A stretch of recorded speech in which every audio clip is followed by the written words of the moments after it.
Welcome to the Country Watch Political Intelligence Briefing Quick Hits, a weekly briefing of hot stories across the world in brief. I'm Denise Youngblood-Coleman, the Chief Editorial Officer and Senior International Affairs Analyst at Country Watch. The war in Ukraine continues to rage. As March 2022 comes to a close, the battleground in Ukraine remains catastrophic. Russia has been accused of committing war crimes in Ukraine.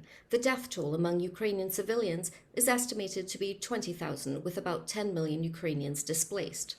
Russia has lost between 10,000 and 15,000 troops more than 1 month in Ukraine than the totality of a decade spent in war in Afghanistan. As March 2022 comes to a close, Russia announced that it was pulling back troops from Kyiv. The announcement was met with skepticism. The United States Pentagon cautioned that it was not a real retreat and that Moscow had made similar assertions that did not materialize in reality.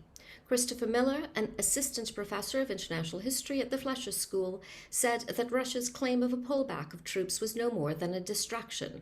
Miller said that it was a statement of military reality, that Ukrainians had pushed the Russians back somewhat. Miller explained that Russia needed to refocus its efforts on the Donbass to demonstrate to Russians at home some proof of victory and to justify the costs of a war. In Moscow, Russian President Vladimir Putin was reportedly insulated and engaging only with a small cadre of insiders. Still, it was presumed that he was aware of the lack of progress being made by Russian forces in the battlefield, as well as the Russian death toll. According to the New York Times, Putin placed some of his own intelligence officials under house arrest.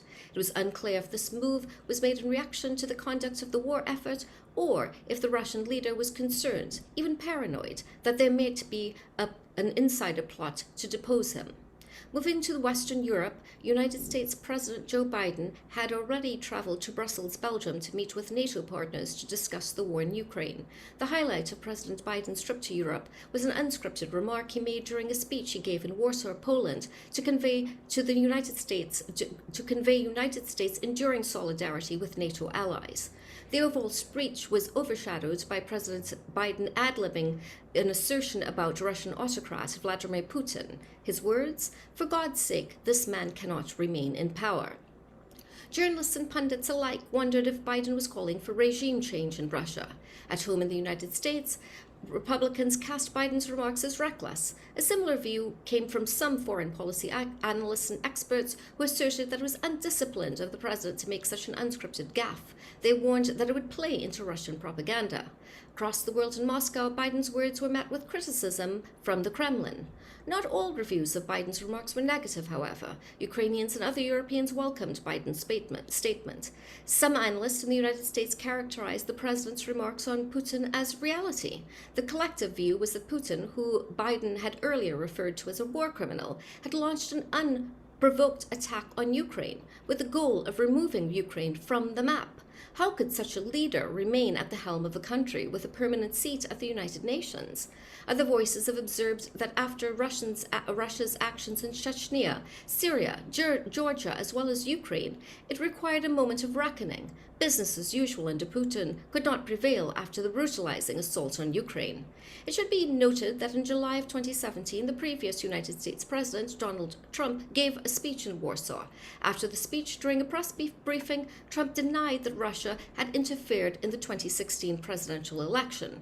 In 2022, speaking from Warsaw, Biden had assumed a very different tenor in regard to Putin and Russia. The contrast between Biden and his predecessor was clear when it came to Russian aggression. As to the controversy and confusion surrounding Biden's words, "For God's sake, this man cannot remain in power," what were the short-term and long-term implications? In the short term, White House aides were treating this situation as if it were a gaffe requiring cleanup and clarification. In the longer term, though, some of the analysts have intimated that Biden's words could turn out to be an example of moral clarity. They pointed to the fact that former President Ronald Reagan's characterization of the Soviet Union as an evil empire that would land on the ash heap of history was once regarded as dangerous. Nevertheless, those very words turned out to be prescient. They noted that Reagan's clarion call to tear down that wall went from being provocative to iconic.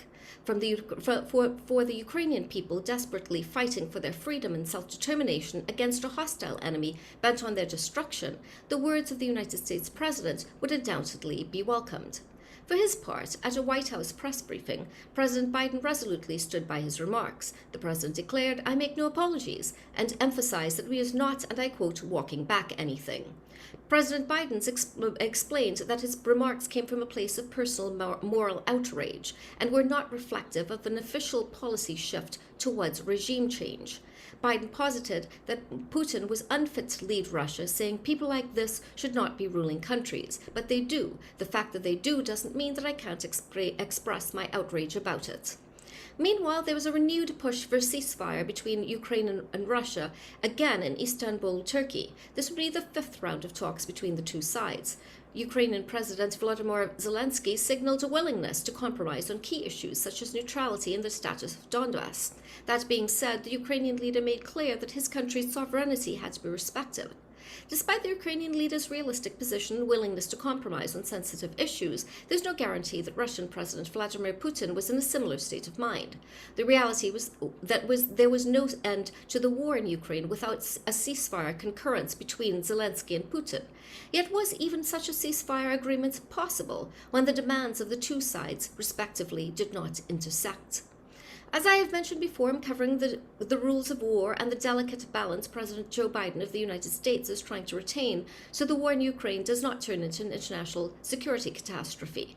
Central to that is the careful and yet extensive use of intelligence operations on the borders of NATO countries without veering into Ukrainian territory, and the conveyance of that intelligence to Ukraine while omitting sources and methods. I'll continue to cover that in future editions of the Political Intelligence Briefing. In the Caucasus region of Europe, Russia has accused Azerbaijan of violating a ceasefire agreement in the breakaway region of Nagorno-Karabakh. Russia said that Azerbaijan had entered the Russian peacekeeping mission zone and used Turkish drones to target troops in the disputed region. On the other side of the equation, Azerbaijan said that it regretted the one-sided statement of Russia's defense ministry, emphasizing that it did not accurately reflect what transpired. Azerbaijan insisted that it did not violate a single provision of the prevailing 2020 ceasefire agreement.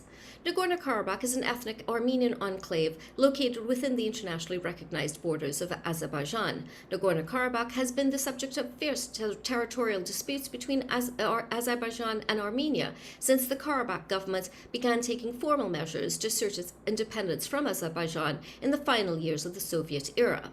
The dispute has been the most significant source of instability in the South Caucasus region. It has stymied efforts to create oil pipelines from the Caspian Sea and to integrate the region economically with Europe. The main cause of the conflict is the disagreement between the majority Nagorno-Karabakh's residents' aspirations for self-determination and Azerbaijan's insistence on maintaining its territorial integrity. A Russian-mediated ceasefire has been in effect since 1994. However, there have been renewed flares of violence on the so-called line of contact between Nagorno-Karabakh and the main borders of Azerbaijan. Across the world in Costa Rica, a second round of the presidential election was set to take place. Parliamentary elections were also set for Hungary. Will Orbán be re-elected in Hungary, or will a consolidated opposition have a breakthrough? I'll cover the election results for those two countries, plus details about elections in East Timor, France, and the Philippines in a future edition. Also on my radar, the status of the ceasefire between Ethiopian fighters and Tigrayan fighters. Also, an alliance between China and the Solomon Islands. And I'm also going to cover developments related to the January 6th inquiry in the United States. Subscribers can read more about these and other stories at the Country Watch website at www.countrywatch.com. I'd also like to take my time to mention the comprehensive Afghanistan withdrawal report that I wrote called Sunset and the Graveyard of Empires. This is available for purchase at the Country Watch website at www.countrywatch.com. Thank you for your time. Have a great day, and remember now, more than ever, we live in an interconnected world.